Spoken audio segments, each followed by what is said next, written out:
Bloomberg Audio Studios. Podcasts, radio, news. The story of the UK is an economy that has got real momentum. What is broken can be repaired. What is ruined can be rebuilt. UK inflation is becoming much more homegrown. We have huge potential as an economy in the UK. This is a time to tell Israel there is a path to peace. Our plan for the British economy is working, but the work is not done. You're listening to Bloomberg UK Politics. I'm Yuan Potts. And I'm Stephen Carroll. Welcome to the programme. At the risk of you consigning me, Yuan, to Curmudgeon's Corner, I'm sort of increasingly finding myself in this position where the internet being an equally wonderful and, frankly, terrible place. All of the options that we have to have, as much information as we want at our fingertips. But what's important perhaps doesn't get enough attention. There's a question, too, of how information is disseminated online, too. But we're talking about this in the context of the risks of disinformation affecting the world's big year of elections. That's something, of course, that's bad, but also something wonderful that we found on the internet. Yeah, if you think British election coverage is a little bit dull sometimes, personally I live for it obviously, then you might want to take a look at South Korean TV. Their election graphics have been causing a bit of a storm on social media. Koreans have just been electing their new parliament and they've been able to watch candidates start in what I think you could probably say is rather non-traditional political TV, including a romantic melodrama and even a rap battle. Yeah, I mean, this is a fairly impressive feat of television or broadcasting that, of course, brought to us by the internet, both interesting and educational. Trying to imagine how this would transpose onto a UK election night. Would we have, Rishi Sunak and Keir Starmer playing soccer, maybe, cricket? Yeah, I'm sure the BBC will take this up. I can just see it, Jeremy Vine. It's time to remake Pride and Prejudice again. This is how we could do it. That'd be rather fun. Yeah, or other comedy duos are available as well. But then, this is all part of a battle, obviously, for attention, which makes it more difficult, as I'm saying, to get perhaps some of those important election issues and airing for them and eyeballs for them, particularly when so much of this is kind of disseminated online. The flip side of this, though, is while it's amazing that you can superimpose politicians' faces onto all sorts of scenarios, it also presents the questions of things like AI-generated deepfakes. Yeah, I mean, we've been talking about this for some time, haven't we? I remember back in not the last US election, but the one before that, 2016, we were already talking about fake news, and the threat has been ramping up. And of course, AI has been so much in the news over the last year, so much processing power going into that and ramping up in technology. It's interesting to think how much that's going to be a threat in the rest of the elections we have this year, the UK, the US, India, and many other democracies. We've been hearing from social media giant Meta on these risks today. It owns Facebook, Instagram, and WhatsApp, of course. And Nick Clegg, remember him, is their head of global affairs. He told an event in London that it's striking how little artificial intelligence is being used to disrupt the many elections around the world. He says he's quietly optimistic about the technology sector agreeing on standards for moderating AI-generated media. Well, joining us to discuss this is Bloomberg's technology reporter Mark Bergen. Mark, is Nick Clegg right on this? Should we all relax about the risk from AI in the elections coming up? I think the only way to answer that accurately would be just to get inside Facebook's data and Meta's information, and I don't think as far as I know, they haven't disclosed that. I think this is I wouldn't be surprised if this is something that perhaps Meta and other platforms will have to disclose, similar to hate speech and kind of classifications like hate speech, child sexual content. These are things that regulators in Europe and the US have kind of forced them to disclose, and there's sort of agreed upon standards. I think that Nick Clegg mentioned a lot that he sees a lot of progress on the industry and regulators sort of agreeing on not just defining what is AI generated content and perhaps disclosing that. But again, it's really unclear how Meta defines what is, in his terms, an actual systemic disruption of elections.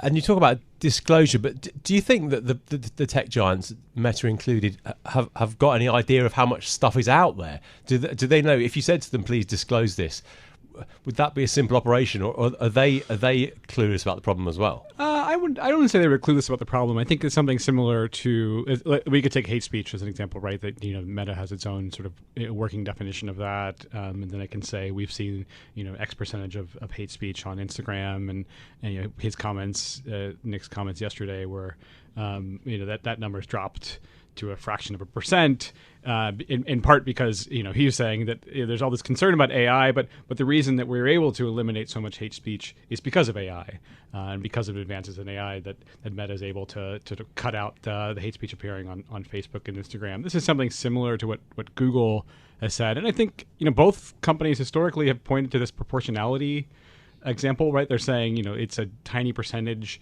of our overall content on our platforms. The reminder here is just how massive that overall content is, like how many people post on Instagram and Facebook every single day around the world in dozens of languages. And so at that scale, I think that's something that the company, they often point to these numbers because it looks really good for them. But if you actually point out this sort of tangible amount of content being produced by AI, that could be an enormous sum. If we look at that example of how these platforms have tried to address hate speech as well, do we get the impression that they do respond to pressure from regulators when governments sound the alarm, or perhaps independent watchdogs sound the alarm about this being a problem, that they do react to it? So that was, I believe it was last week that Meta came out and said they're now going to be labeling any AI-generated content on their platform, not just created something by, but the tools. Like Meta's put out a bunch of their own AI tools for making images, and now they're saying if there's another tool that's produced by AI and it appears on your Facebook feed or Instagram, it's going to be labeled sort of this is an AI generated image. I think that's certainly a response to both regulators, to their advertisers. That, again, a reminder, their business is basically solely reliant on advertisers. Advertisers have no interest in seeing like a deep fake. This problem that's happened in prior elections where you have misinformation, disinformation, this political content basically appearing next to an ad, and so I think that they're certainly responding to regulators. I'd say they're probably responding to their primary clients more so. How likely are Meta and the other players to be able to meaningfully control this stuff? Because they always talk about the number of staff involved, and they have thousands of staff working on this kind of on these safety issues, don't they? Yeah, again, that number's gone up significantly since 2016, 2017. A lot of that is kind of contracted labor. You could certainly make the argument that that's probably not an adequate amount of people, given, Clegg mentioned this yesterday, the election that had in Indonesia, an upcoming election in India where you have more than 20 languages spoken, and WhatsApp and Facebook have been vectors of misinformation. I think the companies themselves probably would admit that they can never get a handle on this, in part because it's a political problem and an intractable one. I do think they're under a lot less scrutiny than this is not partly because they changed their name, but this is not the Facebook of 5 years ago, where they were constantly in the heat. And I think some of that is just that policies, regulators in the world have kind of moved on a little bit. I think some of it probably is in the resources that they put on kind of content moderation and trust are much more significant than they were in years past. Is this something that we're seeing any sort of coordination across the industry to try and tackle? Is there sort of meetings happening at high levels among executives? Because we talk about Meta because they're obviously the massive player in social media, but there are other companies that we watch for this area as well. Yeah, I think the bigger other platform here is Google. That obviously has kind of search, and then YouTube. Microsoft to a certain extent. TikTok is obviously a big and important player in this, and I think that'll be really interesting. Obviously, like in the U.S., TikTok is now being threatening that ban, I think, which is throwing a total wrench in this idea of like all the platforms agreeing and kind of sitting at the table. Mark, thank you so much for joining us. That's Mark Bergen, our technology reporter. I actually reported a deep fake online a few weeks ago. It wasn't a political one. It was someone else, a public figure, and it was clearly fake. And they rebuffed me and said my complaint wasn't valid. Oh. So, I won't say which company did that, but I wasn't very impressed. Well, let's get another point of view now. We're joined by Keegan McBride from the Oxford Internet Institute, who specialises in digital government, digital innovation and the use of AI in the public sector. Keegan, great to have you with us on the programme. We're just hearing there from our technology report about some of the industry commentary around the use of artificial intelligence. I wonder, what have you made of those comments that we've heard from Nick Clegg of Meta, that, you know, the major elections so far this year haven't had a significant problem with malign use of artificial intelligence? What I would say is it doesn't surprise me. Myself and a bunch of my colleagues here at the Oxford Internet Institute have been saying this sort of since the launch of GPT-3, that a lot of these fears over misinformation are probably a little bit overblown. In fact, one of my colleagues wrote a paper called exactly that: misinformation concerns are overblown. So yeah, not really surprised in the slightest. If you think about AI, what are the concerns? What might it do in elections? People will talk about generating misinformation that'll be somehow used to create this content that looks realistic, that, you know, significantly disrupts things. But that's happening without AI in a way, or, you know, like AI isn't doing anything sort of like fundamentally new that will have some sort of unprecedented impact compared to what's already happening. And I think this is sort of often forgotten, that we already have a lot of issues when it comes to these threats, and AI and what it can do isn't really amplifying any of them per se. Do we need to make a distinction between misinformation and disinformation here? Because I accept that your colleagues' research has been looking at misinformation, but those who are trying to deliberately mislead, is that a separate issue, or are we seeing the same sort of trend in both? I mean, I think academics will certainly tell you that there's a difference between the two. I don't really myself get caught up into the sort of nitty gritty of the distinctions. But I mean, let me just give you an example from the United States, right? So data brokers will sort of publicly say that they have 3,000 data points on every voting age American. So that's 3,000 data points times 200-ish million people. They are going to be already using all of this to craft campaigns, to craft messages. They're going to be running advertisements. They are then going to be running these advertisements through focus groups 10, 20, 30, 40 times until they have crafted these messages that they think will influence the voters who sort of matter the most. That's all happening. That's all legal. That's, you know, being done without AI. It's incredibly effective. If you think about AI, it's like, yes, it could be used to generate information at a scale that we haven't seen before. But that information has to have a target. People need to be consuming it. We already know that there isn't necessarily a large market for this. There are conspiracy theories, but whether or not they're super impactful on the broader results of elections is probably minimal, that impact.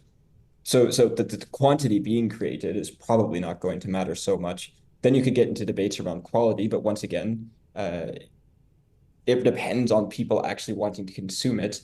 And it doesn't seem to be the case that there's enough people who are consuming the sort of specifically crafted information, at a scale that will somehow significantly disrupt elections or ruin democratic processes.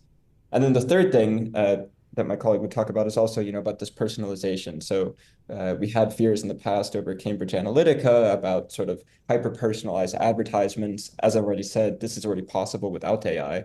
Theoretically, you could use AI to sort of improve this process, but research coming out now does seem to show that it's probably not as effective as some folks think. Now, what I would say is that these impacts are, of course, going to probably differ between different political contexts. Democracies with stronger institutions will probably have a better job at, pushing back against some of these things. But I haven't seen anything yet that shows AI is somehow going to fundamentally erode our democratic elections or processes. And in fact, at Oxford, we're running in an elections initiative this year, which is covering the digital aspects of all of these elections. And from what I have seen and from what I have heard, this impact has been quite minimal thus far. So there's a huge amount of data out there. How much should we be worried about? The threat from malign actors in Russia and China and elsewhere to that data itself, and just more widely in terms of misinformation? This is, of course, the truth, right? Like if you did want to think about how actors would be able to get the sort of biggest bang for the buck, we're talking about, targeted spear phishing campaigns where they're using AI to generate realistic, videos, voice clips, and so on to sort of like impact a specific individual or a small specific group of individuals, that is probably where you will see, if you are to see an impact of an, AI on an election, that is where you will see it. But once again, there are more efficient and more effective ways for doing it. Of course, sort of authoritarian aligned actors are doing this. We know that China was doing this in the recent Taiwan elections. We have, seen these attempts, but they will do that with or without AI. Can you give us an idea of how this technology might evolve and the sort of examples of things people might see in social media, for example, that would be AI-generated content that could be relative to an election? Anything that tries to sort of alter how you perceive a candidate. Because even if you can prove that an image was sort of generated by AI, some of the sort of underlying assumptions, that come attached to this might still be there. Sometimes you might see potentially sort of a little bit of getting tired in a way of having to disprove things. And I think this is where you run into a lot of interesting questions around the need for sort of, verifying true original content, because it's one thing to say that this is not true. It's another thing to say that this is true, this is realistic. And if you are, let's say, a female candidate, and absolutely women probably are going to have a harder time with this. And we've seen this play out already with sort of like, non-consensual AI-generated sexual images and so on. You're going to have to sit there and say basically every day, this isn't me, this isn't me, this isn't me, this isn't me. And that gets tiring over time. So I could theoretically see some sort of, threats and things happening in that regard. But I haven't seen that out in the wild yet at a super impactful scale. What's your take on the state of regulation of big tech at the moment? Obviously, the EU has passed the landmark legislation on AI. The UK recently passed the Online Safety Act, not specifically for AI. Do you think that governments around the world have got a grip on this? There are calls that are finding support across the aisle to sort of look into breaking up some of these monopolies. There are questions around, obviously, their role in sort of providing the platform to spread content that may or may not be true, misinformation, hate speech, and whatever have you. But what I would say also is that I think folks tend to forget that big tech actually does have a vested interest in keeping a lot of this stuff off their platforms. So Google, as an example, has done quite a lot of work in sort of securing elections. They do a lot of preemptive work in, letting, let's say, political candidates, if they're being targeted by nation state actors, they can help to sort of defend against some of this. They can try to fend off cyber attacks against elections. And they've been doing this for a long time. Similarly, after the Cambridge Analytica scandal broke out, you had a lot of agreement around, not allowing sort of political advertisements, trying to cut back against misinformation, disinformation. And I would say that they are trying to do a good job, and it's somewhat important to not ignore that. But obviously, there's room to, let's say, improve how these sort of large corporations are being handled regulatorily. Just due to the sort of nature of their ability to influence global affairs. Well, I wonder what your view is of how the UK can affect this as well, because this is, of course, we've had the Online Safety Summit hosted by the UK government as well. The UK government has stated its objective that, not only wants to get the opportunities from AI, but it also wants to be able to put guardrails on it. How is this country placed in the ability to do anything about this? So I think one thing that's going on is that everybody is caught up in the sort of hype around next generation foundation models, frontier models, whatever you want to call them. But basically, we're talking about, cloud and ChatGPT and these sorts of sort of advanced AI-based systems. And in focusing only on these, the government and to be honest, the world has sort of ignored a lot of the different sort of methods that we have for creating value from AI that have been used and are still being used. So one thing that the UK needs to do is actually focus on, using AI, getting the value, creating the conditions to, extract value from artificial intelligence systems, to realize that this isn't going to be as easy as just sort of throwing money at a model, but it's going to require sort of substantial changes to business processes, to infrastructure. One example I like to give is that the UK policing system is built in 1974, roughly. There was an effort to modernize it. I think the cost has gone from 600 billion to 1.1, or sorry, 600 million to 1.1 billion. Probably won't be finished on time. So to even get to a point where the country is able to sort of fully extract value from AI, the funding needs to match. That hasn't happened yet. And then the other part of this equation is that a lot of the algorithmic systems or AI-based systems that they're talking about that are sort of cutting edge, state of the art, these all run on American infrastructure. They're owned by American companies. They're paid for with American capital. That will take some time for sort of European and other global actors to get around.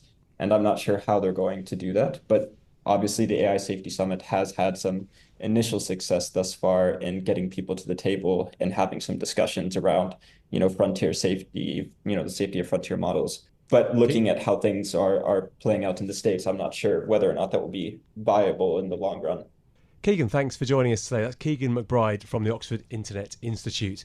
I actually reported something online. It was a deep fake I saw on social media. I won't blame a certain company. I reported it. It was definitely a deep fake, and they rebuffed it. They told me they weren't going to.